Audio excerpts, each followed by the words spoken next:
Bien-aimés dans le Seigneur, bien-aimés qui ne sont pas encore dans le Seigneur, et toute personne qui aura l'opportunité d'écouter ce partage, bonjour et soyez le bienvenu. Le thème de notre partage ce matin va être intitulé « L'esclave hébreu ». Bien-aimés dans le Seigneur, on peut être esclave, même en possédant tous les biens de ce monde, comme Joseph dans la maison de Potiphar. Bien-aimés, c'est une grande stratégie, c'est un très grand piège du diable que de faire croire aux gens, que de faire croire aux hommes qui sont libres et indépendants parce qu'ils possèdent ces choses. Pourquoi la plupart des hommes sur la terre aujourd'hui croient en ce mensonge, bien-aimés? C'est parce que les hommes sans intelligence, les hommes non renouvelés, c'est dans ces choses-là qu'ils s'identifient, c'est dans ces choses-là qu'ils se définissent, c'est dans ces choses-là qu'ils se valorisent, bien-aimés. Pardon. L'idée qui est souvent dans la plupart des têtes des gens, bien-aimés, c'est que quand une personne possède de l'argent, une personne possède les biens matériels de ce monde, c'est sûrement une bénédiction de Dieu, c'est sûrement de Dieu qu'ils viennent. Bien-aimés, cela n'est pas toujours le cas. La Bible dit oui, l'or et l'argent m'appartiennent. L'or et l'argent sont à l'Éternel des armées. Mais bien-aimés dans le Seigneur, pourquoi est-ce que les gens sont plus enclins de croire que quand un homme possède l'argent et les biens matériels, ils viennent automatiquement de Dieu parce que cela fait du bien à leur corps et à leurs existences physiques, bien-aimés. C'est ça le pouvoir de l'argent. L'argent fait du bien au corps physique, l'argent fait du bien à l'existence de l'homme. Posséder des maisons, des voitures et toutes les choses que nous connaissons, ça fait du bien à la chair, bien-aimés dans le Seigneur. Et pour ceux qui s'arrêtent au niveau de la chair, ça veut dire automatiquement c'est du bien. Mais bien-aimés dans le Seigneur, le projet ultime d'Élohim, le projet ultime de Yahweh Adonai, le projet ultime de Dieu n'est pas sur notre corps physique, bien-aimés dans le Seigneur. Le projet ultime de Dieu, c'est avec nos esprits qu'il se passe. Le projet ultime de Dieu, c'est d'élever nos esprits à sa stature. C'est d'élever nos esprits afin qu'ils épousent sa nature, afin qu'ils deviennent conformes à lui. Le projet ultime de Dieu n'est pas d'engraisser notre corps charnel. Le projet ultime de Dieu n'est pas de rendre aisée notre existence physique. La Bible dit que nous sommes passagers sur cette terre, bien-aimés dans le Seigneur. Et bien-aimés, dans le texte que nous allons lire ici, vous allez le voir avec Joseph. Il y a des points que nous allons en ressortir. Je vais d'abord faire la lecture. Et il y a vraiment des points intéressants que nous allons en ressortir au travers de ces lectures. C'est Genèse au chapitre 39. On va commencer à partir du verset 1. On dit: On fit descendre Joseph en Égypte, et Potiphar, officier de Pharaon, chef des gardes égyptiens, l'acheta des Ismaélites qu'il avait fait descendre. L'Éternel fut avec lui, et la prospérité l'accompagna. Il habita dans la maison de son maître égyptien. Son maître vit que l'Éternel était avec lui, et que l'Éternel faisait prospérer entre ses mains tout ce qu'il entreprenait. Joseph trouva grâce aux yeux de son maître, qu'il employa à son service, l'établit sur sa maison et lui confia tout ce qu'il possédait.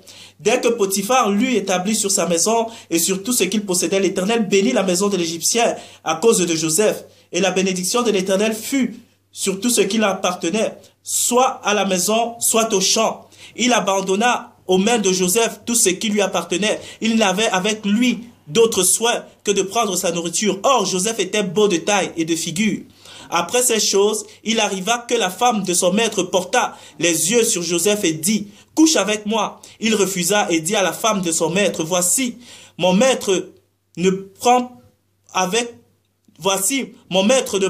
moi connaissance de rien dans la maison, et il a remis entre mes mains tout ce qui lui appartenait.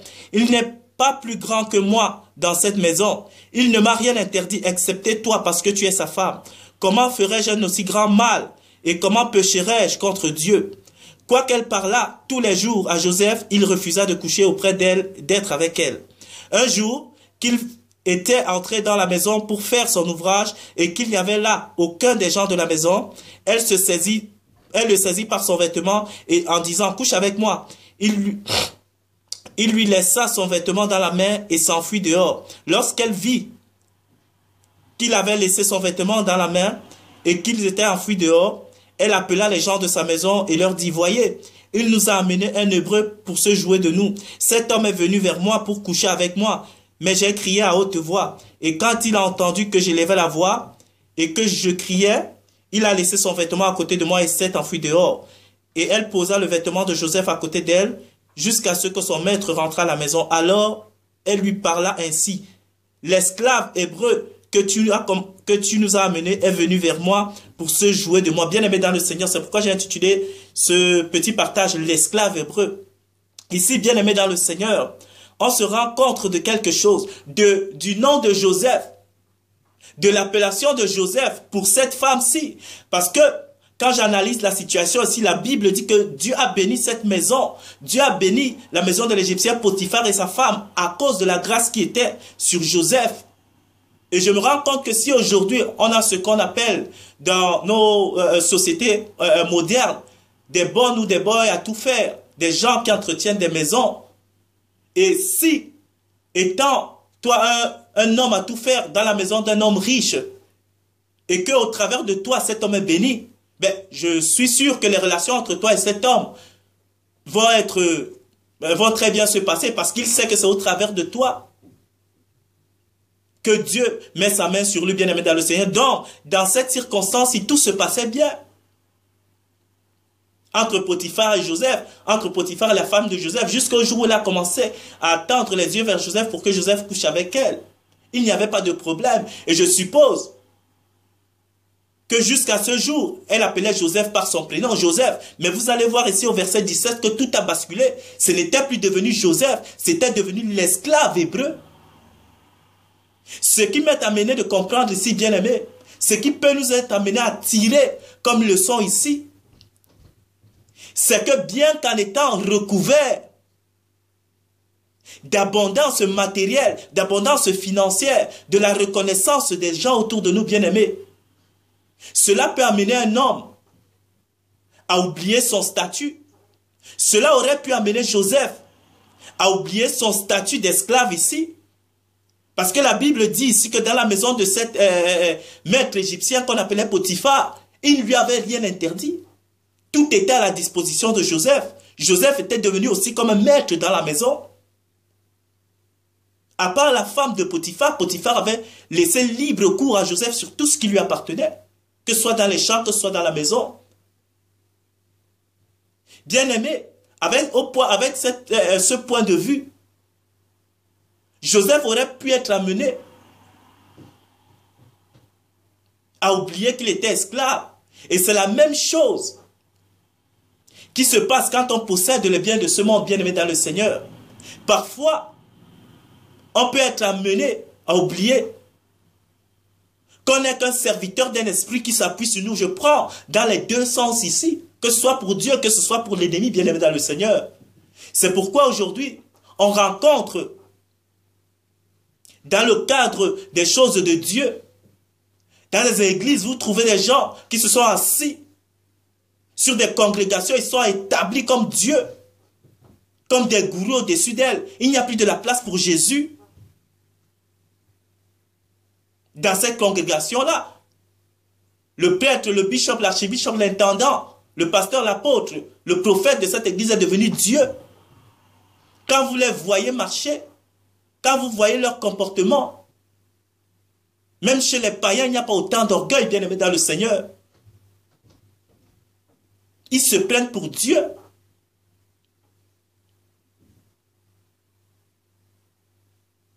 Et quand vous regardez aussi, dans le côté des gens de ce monde, bien-aimé dans le Seigneur, vous regardez les hommes qui ont tissé des liens conscients avec les forces spirituelles, qui ont tissé des liens conscients avec Satan, le diable. Quand vous les entendez parler, quand vous entendez l'énergie qui émane d'eux, ils parlent avec mépris, ils parlent avec dédain, ils parlent avec un orgueil mais terrible vis-à-vis des gens qui sont autour d'eux. Ils en oublient qu'ils ont un maître. Ils se prennent pour Dieu, le Dieu de ce monde, bien sûr.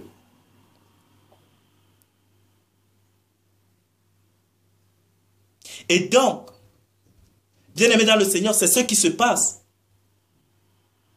Et si même, ce qui à la fin ici doit arriver, si même parfois, toi, homme de Dieu, femme de Dieu, je ne sais pas quels autres titres les gens s'adjugent aujourd'hui, qui s'établit sur un groupe de personnes, sur une congrégation, n'oublie pas qu'il y a un maître au-dessus de toi. Ici, la femme de Potiphar, si Joseph l'avait oublié, lui a bien rappelé son statut d'esclave. S'il avait été amené à oublier ces choses, parce qu'il était à l'aise financièrement, matériellement, elle le lui a rappelé que n'oublie pas ton statut dans cette maison, bien qu'ayant tous ces avantages que tu as, tu ne restes et n'en demeures pas moins un esclave. Bien-aimé dans le Seigneur, si on demeure dans le point de ne pas vouloir s'effacer, afin que Dieu puisse apparaître, comme Jean le Baptiste dit dans la parole, bien-aimé dans le Seigneur, on se met sous le joug et le courroux de Dieu. On s'expose, bien-aimé dans le Seigneur. Toi qui marches dans cette voie-là, toi qui crois qu'avant Dieu, c'est toi, que c'est toi qui as tout créé, parce que tu as déjà ta solde qui t'adore, parce que tu as déjà la solde, même parfois qui sont sincères, mais qui n'ont pas la compréhension qu'il faut pour te dire de te détourner de ces choses, bien-aimé dans le Seigneur. Détourne-toi, sinon tu t'exposes au joug et au courroux de Dieu. Dieu te frappera, bien-aimé. Dieu te frappera. Toi, pasteur, apôtre, prophète et consort, toi qui t'établis sur le peuple de Dieu, parce que ces gens qui sont autour de toi, demande pour moi le peuple de Dieu, il y en a qui sont sincères, il y en a parmi eux qui aiment Dieu de tout leur cœur, mais qui sont juste dans l'égarement. Dieu te tiendra compte pour ces gens-là.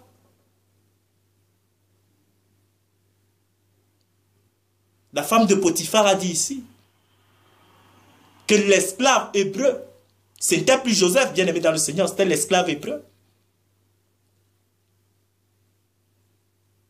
Donc, bien-aimé dans le Seigneur, les biens matériels, l'argent, les possessions que nous pouvons avoir,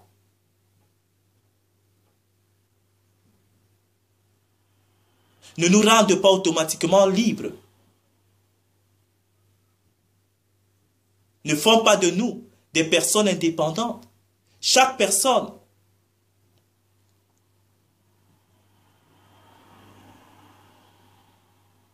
appartient à l'autorité qui gouverne sur lui. Et il y a deux autorités dans ce monde, que les gens de ce monde qui l'ont oublié le comprennent. Il y a le diable, Satan, qui est le maître de ce qui est visible à l'heure actuelle dans ce système des choses, qui gouverne, même si vous entendez les hommes politiques, les stars de ce monde parler avec une telle arrogance. Il n'en demeure pas moins qu'il y a un maître qui est au-dessus d'eux. Et pareil, pour ceux qui s'adjugent le nom de Dieu pour faire leur business, pour n'entretenir que leur propre ventre, comme le dit la parole. Il y a un homme au-dessus d'eux qui les confondra. Bien aimé, c'est ça. Donc, le projet de Dieu ultime n'est pas dans notre corps physique. Le projet de Dieu ultime n'est pas de nous faire demeurer, perdurer sur cette terre, bien aimé dans le Seigneur. Non. Et généralement, la plupart des gens qui pensent que Dieu est méchant, que Dieu est mauvais, parce qu'il ne les a pas donnés suffisamment à leurs yeux de l'argent et les biens matériels, ce sont des gens généralement qui sont gouvernés par le pouvoir et la conscience d'en bas, et qui sont incapables de se projeter Dans l'esprit, ils sont totalement gouvernés par la chair, totalement gouvernés par le naturel, le visible, le périssable, la poussière. Ils sont totalement incapables de se projeter au-dessus de ça parce que chacun n'est gouverné que par la conscience du monde auquel il appartient. C'est ainsi que tous les composants de la création dans ce monde bien-aimé dans le Seigneur, que ce soit les animaux sauvages, ils ne peuvent pas se projeter autrement qu'au travers de la forêt dans laquelle ils vivent. C'est leur domaine de définition, c'est leur élément d'existence. Les poissons dans les eaux, c'est leur élément d'existence. Ils ne peuvent pas se projeter au-delà de cela. C'est l'eau qui est leur univers. Les animaux dans la forêt, c'est la forêt qui est leur univers. Les hommes charnels, c'est le visible, c'est le matériel, c'est ce monde présent que nous voyons qui est leur univers. Et ceux qui sont des élus, les consacrés de Elohim, de Yahweh Adonai, du Père éternel, ils se projettent aussi dans l'esprit de leur Père. C'est ainsi, bien aimé dans le Seigneur. Donc, quand on médite bien, ici, il en ressort deux choses.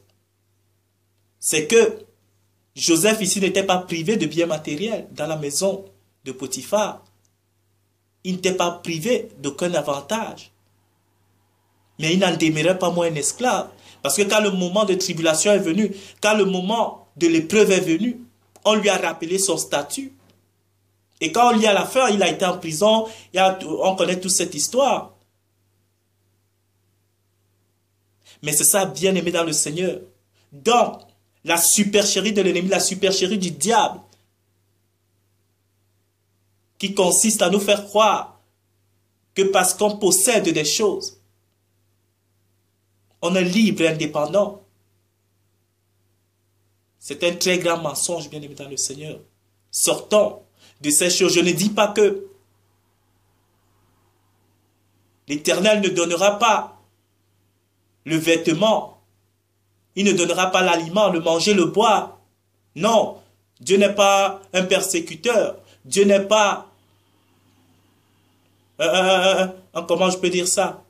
Un père méchant, un père mauvais. Dieu n'est pas là pour, je ne sais pas, nous rendre tristes, malheureux. Non, Dieu pourvoira à ces choses, bien-aimés dans le Seigneur, selon ce qu'il nous faut. Mais Dieu, dans son but ultime, c'est que l'homme sur la terre puisse ressembler à lui qui est Dieu, créant l'homme à notre image, à notre ressemblance. C'est que l'homme lui ressemble, bien-aimé. Et ce qui ressemble à Dieu, ce n'est pas le corps physique, sinon, c'est l'esprit. Le projet ultime de Dieu est dans l'esprit, bien-aimé dans le Seigneur. Je ne dis pas ici que les biens matériels. Je vais faire aussi un partage dans ça parce que parfois, on prend beaucoup comme dans ce partage. C'est aussi vraiment pour prévenir parfois des dérapages qu'il y a quand on possède ces choses ou quand on laisse l'esprit de ces choses nous gouverner, l'esprit de l'argent, l'esprit des biens matériels gouverner sur l'homme, tu deviens un esclave de ces choses. C'est pourquoi nous prévenons par rapport à ces choses, mais nous ne disons pas, ou nous ne voulons pas culpabiliser ceux qui ont de l'argent ou ceux qui ont des biens matériels. Non. Je ferai un partage par rapport à ça sur Job, bien aimé dans le Seigneur. Vous verrez aussi que Job avait beaucoup de biens matériels, mais il ne s'est pas détourné de Dieu pour autant. Donc c'est ça. Mais c'est que dans les chiffres, beaucoup de gens sont détournés par ces choses. C'est pourquoi nous avertissons. Mais nous ne sommes pas contre l'argent, nous ne sommes pas contre les biens matériels. Donc voilà, bien aimé dans le Seigneur, ce qui était vraiment à retirer dans ces choses, c'est la conception que nous avons souvent de la liberté, de